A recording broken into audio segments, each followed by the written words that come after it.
क्या तीसरा नेत्र विष्णु को भस्म कर सकता था? जिस प्रकार महादेव का तीसरा नेत्र खुलते ही कामदेव क्षण भर में ही राख बन गए थे, क्या ऐसी ही दशा श्री नारायण की भी हो जाती? इसका उत्तर बड़ी स्पष्टता से हमारे धर्म ग्रंथों में दिया गया है दोस्तों।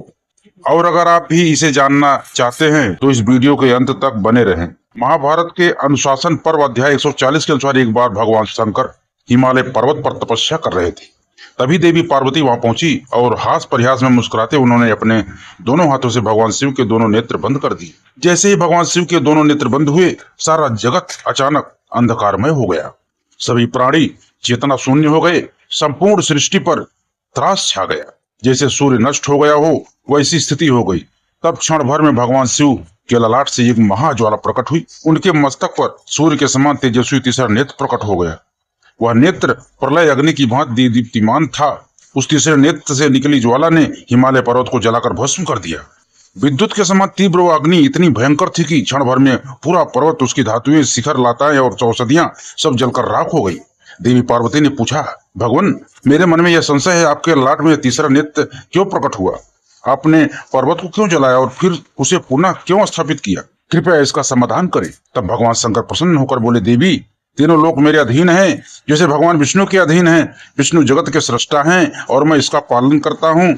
जब मुझसे शुभ या अशुभ का स्पर्श होता है तब संपूर्ण जगत वैसा ही हो जाता है। देवी, तुमने भोलेपन में मेरे दोनों नेत्र बंद कर दिए, जिससे संसार का प्रकाश नष्ट हो गया। जब सूर्य दृश्य हो गया और चारों ओर अंधकार छा गया, तब प्रजा की रक्षा के लिए मैंने अपना तीसरा तेजस्वी नेत्र उत्पन्न किया। उसी तीसरे नेत्र के महान तेज से इस पर्वत को जला दिया। भगवान शिव के तीसरे नेत्र के खुलने की दो घटनाएं प्रमुख हैं। पहली घटना शिव पुराण की रुद्र संहिता के अनुसार देवी पार्वती भगवान शिव को पति के रूप में प्राप्त करने हेतु हिमालय में कठोर तपस्या कर रही थी। उस समय भगवान शिव गहन ध्यान अवस्था में लीन थे। देवराज इंद्र ने शिव की तपस्या को भंग करने के लिए कामदेव को भेजा। कामदेव ने भगवान शिव पर काम का बाण चला दिया। बाण का प्रभाव हुआ और भगवान शिव के मन में क्षणिक आकर्षण उत्पन्न हुआ। वहां भगवान शिव का तीसरा नेत्र खुल गया और कामदेव तत्काल भस्म हो गए। दूसरी घटना शिव महापुराण की रुद्र संहिता के अनुसार एक बार देवराज इंद्र और बृहस्पति जी कैलाश पहुंचे।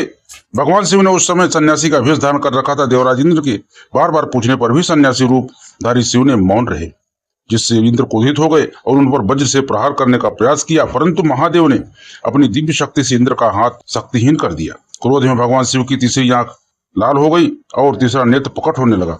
इंद्र भयभीत हो गए। तभी बृहस्पति ने भगवान शिव को पहचान लिया और क्षमा याचना की। भगवान शिव ने बृहस्पति की प्रार्थना स्वीकार कर अपने नेत्र का तेज समुद्र की ओर मोड़ दिया, जिससे जलंधर नामक शक्तिशाली असुर की उत्पत्ति हुई, जिसका अंत आगे चलकर स्वयं भगवान शिव ने किया। इन सभी घटनाओं से यह सिद्ध होता है कि भगवान शिव जी के तीसरे नेत्र की शक्ति असीमित है। यह किसी भी भौतिक रूप को भस्म कर सकता है, लेकिन प्रश्न यह है कि क्या यह शक्ति भगवान विष्णु पर भी काम करेगी?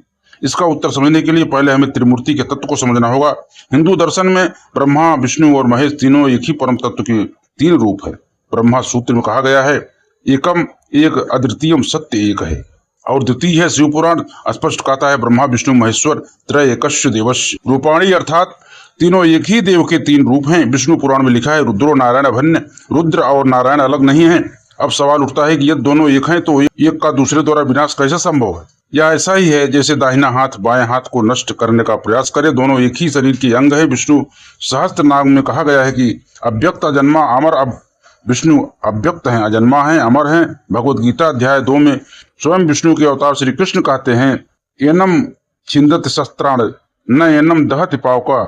आत्मा को न शस्त्र काट सकता है न अग्नि जला सकती है। यदि विष्णु निराकार और भौतिक हैं तो भौतिक अग्नि उन्हें कैसे भस्म करेगी? यह तार्किक रूप से असंभव है। हरिहर की अवधारणा अनेक मंदिरों में आधे शिव आधे विष्णु की मूर्तियां हैं। यह प्रतीक है कि दोनों एक ही हैं। स्कंद पुराण में कहा गया है, हरिहर अभेद्य, हरि और हर में कोई भेद नहीं है। यह दोनों एक हैं तो क्या शिव अपनी तीसरी आंख से स्वयं को भी भस्म करेंगे? यह आत्मघात होगा। पुराण में एक भी उदाहरण नहीं है जहाँ भगवान शिव और विष्णु परस्पर शत्रु बने हों। हमेशा सहयोगी, हमेशा एक दूसरे के पूरक। समुद्र मंथन में भगवान शिव ने विष पिया, विष्णु ने अमृत बांटा। दोनों ने मिलकर सृष्टि की रचना की। भस्मासुर प्रसंग में विष्णु ने भगवान शिव को बचाया। और शास्त्रीय प्रमाण देखते हैं, शिव पुराण में स्वयं शिव कहते हैं, यो मां पश्चिति से विष्णु पश्चिति, जो मुझे देखता है वह विष्णु को देखता है। लिंग पुराण में लिखा है, शिवस्य हृदयम विष्णु विष्णुस्य हृदयम शिव। विष्णु शिव का हृदय है, शिव विष्णु का हृदय है, तो क्या हृदय अपने आप को नष्ट कर सकता है? वेदांत दर्शन का मूल सिद्धांत है, सर्वयम खलविदम ब्रह्म, यह सब कुछ ब्रह्म ही है।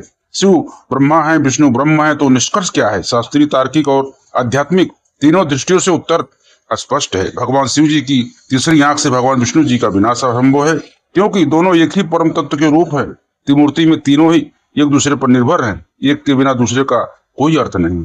पुराणों में ऐसा कोई उदाहरण नहीं है जहां शिव और विष्णु शत्रु बने हों। यह प्रश्न हमारी सीमित समझ से उठता है। हम भौतिक संसार में रहते हैं, इसलिए हमें लगता है कि दो रूप हैं तो दो सत्ताएं होंगी, लेकिन आध्यात्मिक सत्य यह है कि जल और लहर अलग नहीं है, सूर्य और किरण अलग नहीं है, शिव और विष्णु अलग नहीं है। अंत में एक श्लोक, शिवाय विष्णु रूपाय विष्णुवे शिव रूपण, शिव ही विष्णु रूप है, विष्णु ही शिव रूप है, अर्थात शिव ही विष्णु का रूप है और भगवान विष्णु ही शिव रूप है। विष्णु शिव का हृदय है और शिव विष्णु का हृदय है। हर हर महादेव और ओम नमो नारायण। धन्यवाद दोस्तों, आज का वीडियो में आज इतना ही। आशा करता हूँ आपको वीडियो अच्छा लगा। यदि वीडियो अच्छा लगा हो दोस्तों तो वीडियो को लाइक कर देना, चैनल नए चैनल को सब्सक्राइब करके बेल आइकन को जरूर प्रेस करें, ताकि ऐसे ही अपने गीता भागवत रामायण महाभारत पुराण की कुछ न कुछ आपको जानकारी हमेशा मिलती रहे। यदि आप लोगों का कोई प्रश्न हो दोस्तों तो आप हमसे पूछ सकते हैं, यदि आपको कोई सुझाव हो तो वो भी आप दे सकते हैं। तो मिलते हैं दोस्तों अगले वीडियो में। जय श्री कृष्ण मित्र।